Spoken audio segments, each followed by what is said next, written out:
strike had taken place, kind of a one and done. Iran is very different, and being in the planning of this in the Situation Room, the nomenclature is turns. So turn one would be our strike. And unlike Syria, in which they don't have really an option to respond against us, Iran does have some options. So you have to be prepared not only for the strike, then the Iranian response, and then what you call a turn three.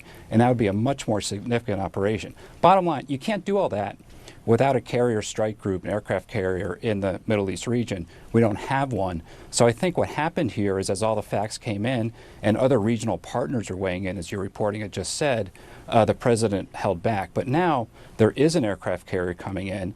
The dynamic in Iran has not changed, Anderson. I think Iran might be telling people through diplomatic channels they're not going to execute anybody. They're going to stop the massacres in the streets. I doubt that's going to happen. Iran, this regime is still the regime. So I think this has some time to play out. Yeah, I mean, I heard in the past the Iranian regime, not only they hang people, but they don't hang people by dropping them. They hang people by raising them Cranes. With cranes, which it's particularly gruesome because it doesn't break somebody's neck instantly. It's a slower, more painful, agonizing death as somebody suffocates to death. So the idea that there would somehow halt these executions. You know, last night we talked to John Bolton, former national security advisor. He said that he thought, you know, the president emphasizing that Iran said, you know, that they'd halted executions amounted to, in Bolton's words, Trump looking for an off-ramp. Maybe. Look, this is what Iran does. The regime is the regime. They spread terrorism. They repress their own people. That is the system. That is the supreme leader. That is the Revolutionary Guards. But then they also send out their diplomats. Abbas Araghchi, their foreign minister, was on Fox News yesterday, kind of sending messages to the United States. They send messages through back channels. I'm sure they're in direct contact through their foreign ministry. I've dealt with those Iranian diplomats. I've also dealt with some of their intelligence officials in hostage negotiations. But the regime is the regime, Anderson. They rule by brutal oppression. And the protests in the streets might pause because they can be suppressed because they've been mowed down over the last 5 days, tragically.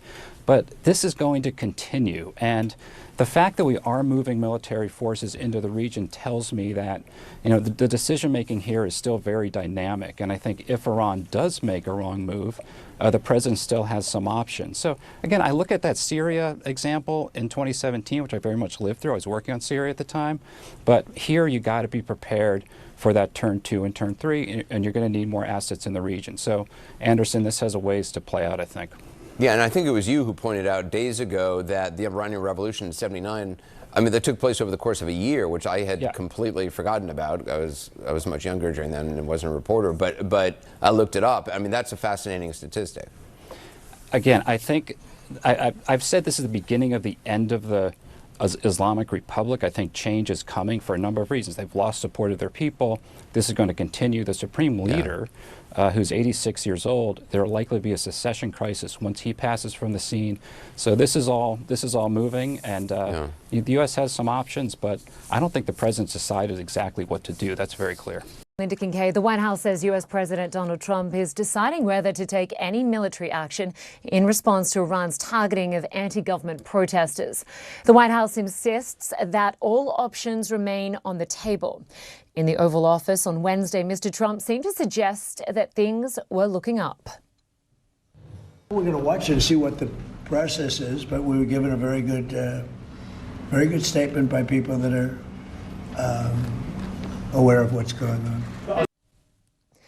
This is not the first time that Mr. Trump has had to decide whether to strike Iran. You might recall last year, during intense speculation about U.S. strikes, Mr. Trump said he would open a 2-week window for negotiations and keep his options open. I have ideas as to what to do, but I haven't made a final. I like to make the final decision 1 second before it's due, you know, because things change. I mean, especially with war, things change with war. It can go from one extreme to the other. Well, just days after those comments, the United States launched strikes on Iran's nuclear facilities.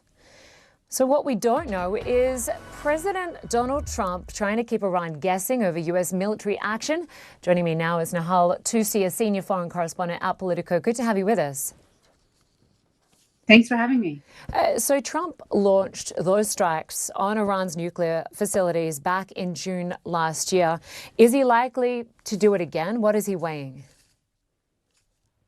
He is weighing any number of factors, including the fact that it seems as if the protests in Iran are simmering down and dying, and perhaps the regime might be ending its crackdown. But look, trying to predict what Trump is going to do is a fool's errand. It's usually best just to be prepared for all scenarios. And he does have a lot of options at his disposal. He did say, though, on Tuesday to protesters that help is on the way.